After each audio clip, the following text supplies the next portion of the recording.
디모데전서 1장 1절부터 11절까지 말씀입니다.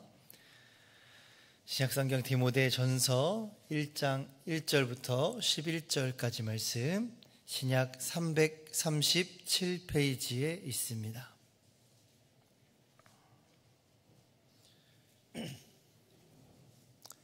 디모데전서 1장 1절부터 11절까지 말씀, 신약 337페이지에 있고요. 우리 다 찾으셨으면 우리 다 같이 말씀을 합독하도록 하겠습니다. 우리 구주 하나님과 우리의 소망이신 그리스도 예수의 명령을 따라 그리스도 예수의 사도된 바울은 믿음 안에서 참 아들된 디모데에게 편지하노니, 하나님 아버지와 그리스도 예수 우리 주께로부터 은혜와 긍휼과 평강이 내게 있을지어다. 내가 마게도냐로 갈 때에 너를 권하여 에베소에 머물라 한 것은 어떤 사람들을 명하여 다른 교훈을 가르치지 말며 신하와 말게 하려 함이라. 이런 것은 믿음 안에 있는 하나님의 경륜을 이룸보다 도리어 변론을 내는 것이라. 이 교훈의 목적은 청결한 마음과 선한 양심과 거짓이 없는 믿음에서 나오는 사랑이거늘, 사람들이 이에서 벗어나 헛된 말에 빠져 율법의 선생이 되려 하나 자기가 말하는 것이나 자기가 확증하는 것도 깨닫지 못하는도다. 그러나 율법은 사람이 그것을 적법하게만 쓰면 선한 것임을 우리는 아노라. 알 것은 이것이니 율법은 옳은 사람을 위하여 세운 것이 아니요 자와 복종하지 아니한 자와 경건하지 아니한 자와 죄인과 거룩하지 아니한 자와 망령된 자와 아버지를 죽이는 자와 어머니를 죽이는 자와 살인하는 자며 음행하는 자와 남색하는 자와 인신매매를 하는 자와 거짓말하는 자와 거짓 맹세하는 자와 기타 바른 교훈을 거스르는 자를 위함이니, 이 교훈은 내게 맡기신 바 복되신 하나님의 영광의 복음을 따름이니라. 아멘. 네, 오늘부터는 디모데전서의 말씀을 함께 묵상하며 은혜를 나누기를 원합니다. 우리가 보통 신약의 성경들의 이름을 보면 마태복음, 마가복음, 누가복음, 요한복음처럼 저자의 이름이 들어가거나 아니면 로마서, 갈라디아서, 빌립보서, 골로새서와 같이 수신교회들의 이름이 들어가는 경우가 많습니다. 그래서 우리가 오늘 함께 읽은 이 디모데전서는 이 편지의 수신자인 이 디모데에게 쓴 편지라고 할 수 있습니다. 현재 디모데는 이 에베소 교회의 목회자의 역할을 감당하고 있는데, 이 에베소 교회의 목회자 디모데에게 필요한 지침을 주고 있는 것이 바로 이 디모데 전서의 말씀이죠. 그래서 이 디모데 전서를 다른 표현으로 할 때 목회 서신이다라고 이야기도 합니다. 하지만 우리가 이 디모데 전서가 주는 이 메시지가 단순히 목회에 필요한 목회 서신으로만 우리가 이해해서는 안 될 것입니다. 다른 말로 목회자에게만 해당되는 말씀이다라고 우리는 이해해서는 안 된다라는 것이죠. 우리가 오늘부터 해서 디모데전서의 말씀을 읽다 보면 이 디모데가 섬기고 있었던 이 에베소 교회의 큰 문제가 드러나게 됩니다. 그것은 바로 거짓 교사들이 가르치는 거짓된 이 교훈, 여기서 표현하는 다른 교훈에 대한 말씀의 문제였습니다. 거짓 교사는 복음이 아니라 하나님의 진리의 말씀인 예수 그리스도의 진리의 말씀인 복음이 아니라 이 신화와 족보에 관한 이 거짓된 다른 교훈을 가르치고 있었습니다. 그래서 사도 바울은 디모데에게 제일 중요한 것, 바로 이 참된 복음만을 전할 것을 권면하고 있습니다. 이것이 바로 이 디모데 전서의 전반적인 내용이다라고 할 수 있죠. 그래서 오늘 우리가 함께 읽은 디모데전서 1장 1절, 이 디모데전서의 서두라고 할 수 있는 이 말씀에는 이렇게 시작하고 있습니다.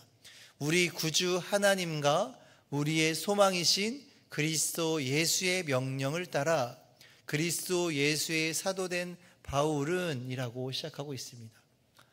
어떻게 보면 그냥 평소 인사말처럼 편지에 나오는 형식, 누가 썼다라는 것을 알려주기 위한 내용인 것 같지만 단순히 편지를 보낸 주체인 바울을 설명하고 있는 것이 아니라 우리 구주이신 하나님, 소망이 되신 그리스도의 명령을 따라 사도가 된 바울이 썼다라고 다시 한번 밝히고 있는 것입니다.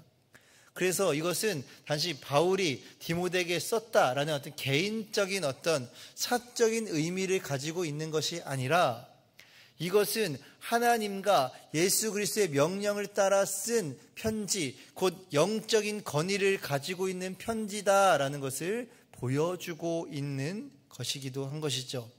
그리고 나서는 2절에 편지의 수신자를 밝히고 있죠. 믿음 안에서 참 아들이 된 디모데에게 편지하노니 하나님 아버지와 그리스도 예수 우리 주께로부터 은혜와 긍휼과 평강이 내게 있을지어다 라고 말씀합니다. 단순히 편지를 누가 썼고 편지를 누가 받았고만 써도 되는데 굳이 그렇게 하지 않고 여기 보면 편지하노니 다음에 하나님 아버지와 그리스도 예수 우리 주께로 봐도 은혜, 긍휼, 평강 이런 표현을 쓰고 있습니다. 사도 바울은 디모데를 믿음 안에서 참 아들이라고 표현하고 있죠.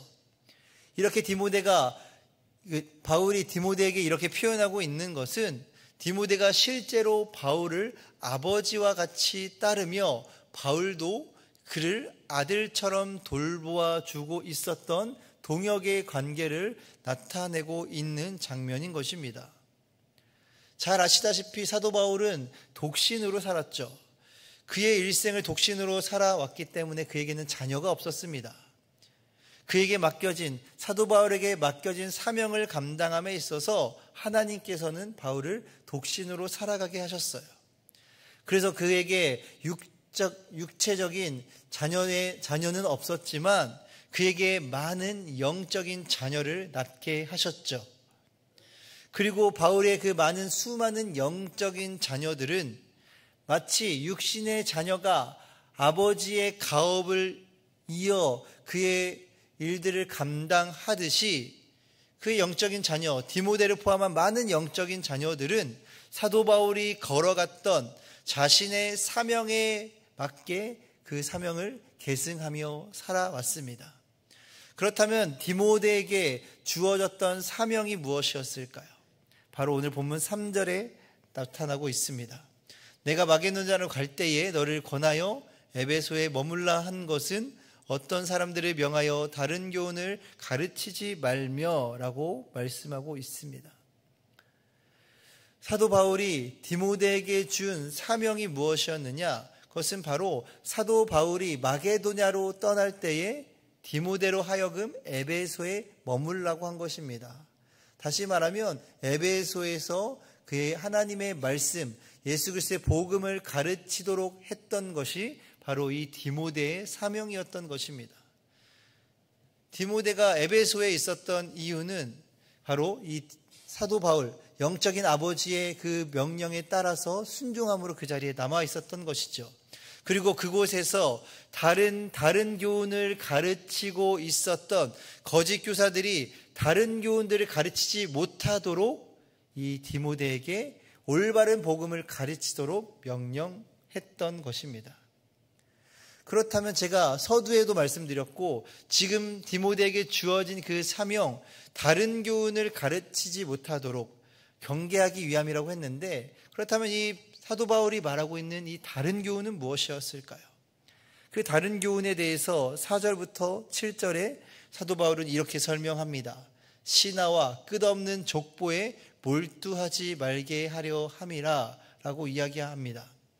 신하와 끝없는 족보, 이것은요 성경적인 근거가 없는 전설적인 이야기들, 그런 신화, 그리고 혈통과 가문을 강조하고 있었던 것이 바로 이 다른 교훈이었어요. 그러니까 이 에베소 지역에 있었던 이 거짓 교사들의 다른 교훈은요, 바로 하나님의 구원의 역사를 이 신화와 어떤 혈통과 가문을 연결시켜서 가르치고 있었던 것입니다.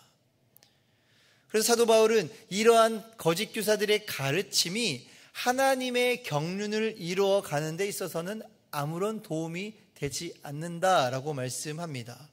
오히려 이 거짓 교사들의 다른 교훈으로 인하여서 이 교회 안에, 공동체 안에 변론이 일어나서 분열이 일어나게 만들었다라고 그렇게 설명하고 있어요.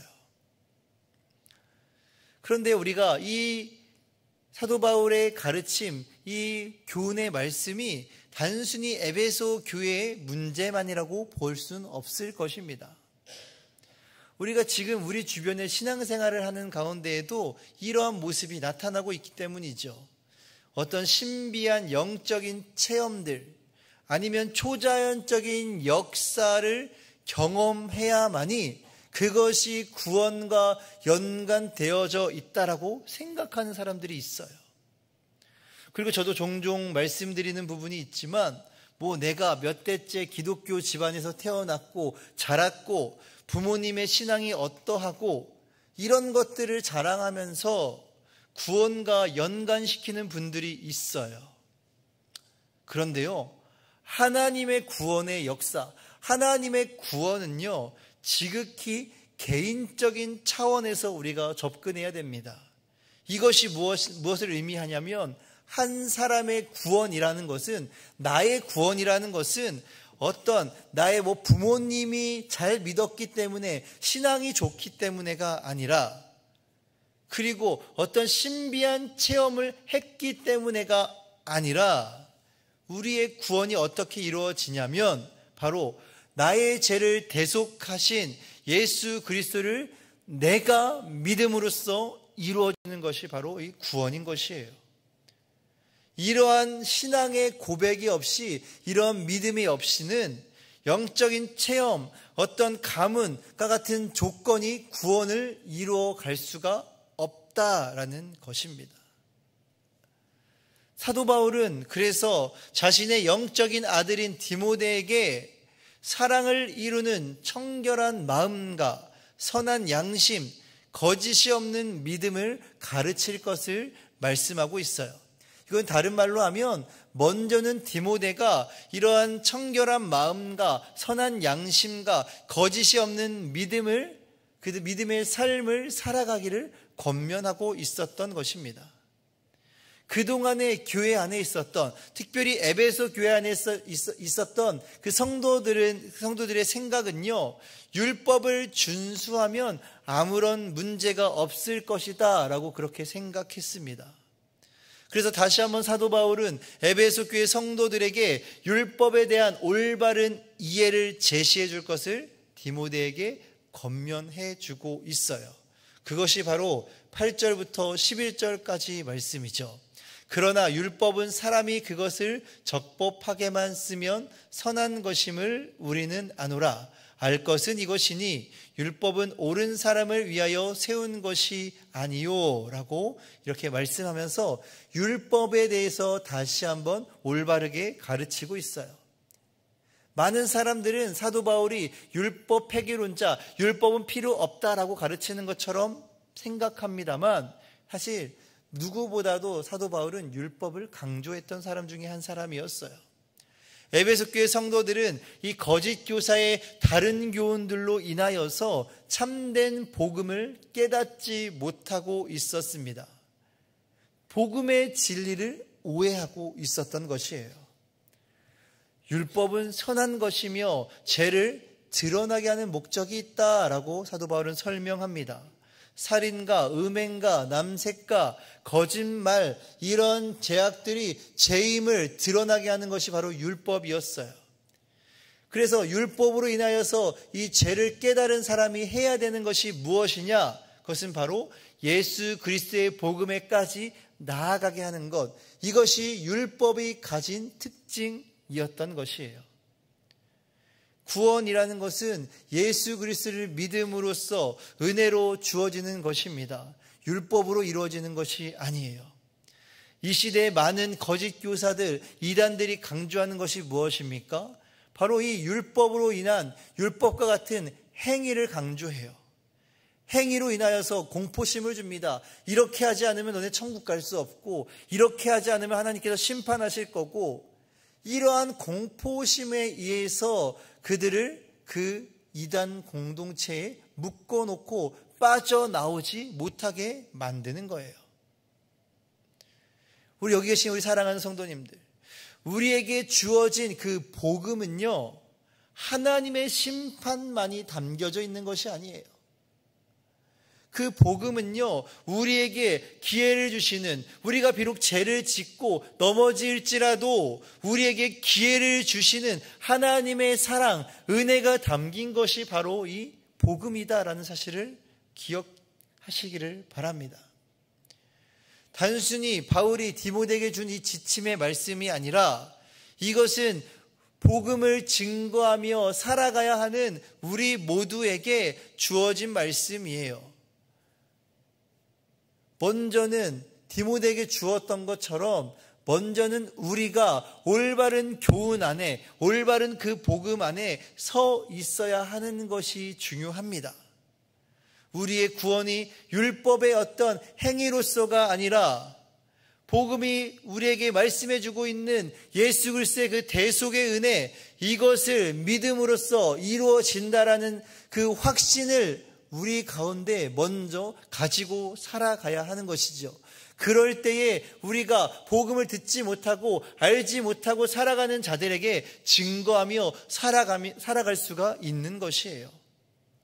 먼저는 우리 삶의 현장에서, 우리의 가정에서, 내가 만나는 이웃들과 그 상황 가운데에서, 그리고 우리가 속해 있는 이 믿음의 공동체인 이 교회 안에서 굳건하게 복음이 서 있을 때 우리는요, 비로소 우리에게 맡겨진 사명을 잘 감당할 수 있게 될 것을 우리 믿으시기를 바랍니다. 거짓 교훈에 흔들리지 않고 진리의 복음 위에 굳건히 서서 하나님이 약속하신 예수 그리스도의 그 구원에 이르게 되는 여기 계신 우리 모든 성도님들이 되시기를 주님의 이름으로 간절히 축원합니다. 기도하겠습니다. 하나님, 진리의 말씀, 복음 위에 굳건히 서 있을 수 있는 우리들이 되게 하여 주시옵소서. 이 진리의 말씀 위에 굳건히 서서 그 말씀을 가르치며 증거하며 살아갈 수 있는 우리 모두가 되게 하여 주시옵소서. 감사드리며 예수님의 이름으로 기도드립니다. 아멘. 우리 시간 함께 통성으로 기도하며 나아가실 때 하나님, 우리가 다른 교훈들에 휘둘리지 아니하고 흔들리지 아니하고 주의 말씀 위에 굳건히 설 수 있는 우리들이 되게 하여 주시옵소서.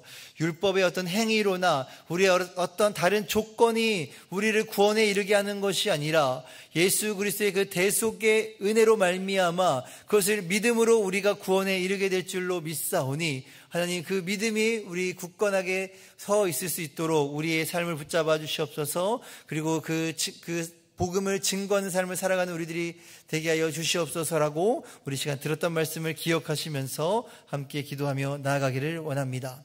두 번째로 우리 교회 사역들을 위해서 기도하실 때 오늘 있을 또한 우리 교역자, 지방의 교역자 회의를 위해서 기도해 주시고, 또한 우리 교회에 계속해서 신방이 계속되어지고 있는데 우리 말씀을 전하시는 목사님, 함께 하시는 우리 신방 한 분 한 분의 그 발걸음을 주님 축복하여 주시고 함께 해달라고 중보해 주시기를 바랍니다. 또 목요일에 있을 연합 신의원 목장 예배를 위해서 기도해 주시고, 다음 7월 달에 있을 우리 교회 학교 다음 세대들 사역들을 위해서 함께 중보해 주시기를 바랍니다.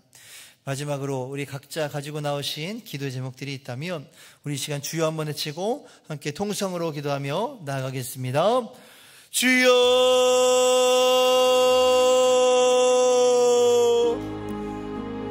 하나님 아버지 감사합니다. 이 무더운 날씨 가운데에서도 우리의 발걸음을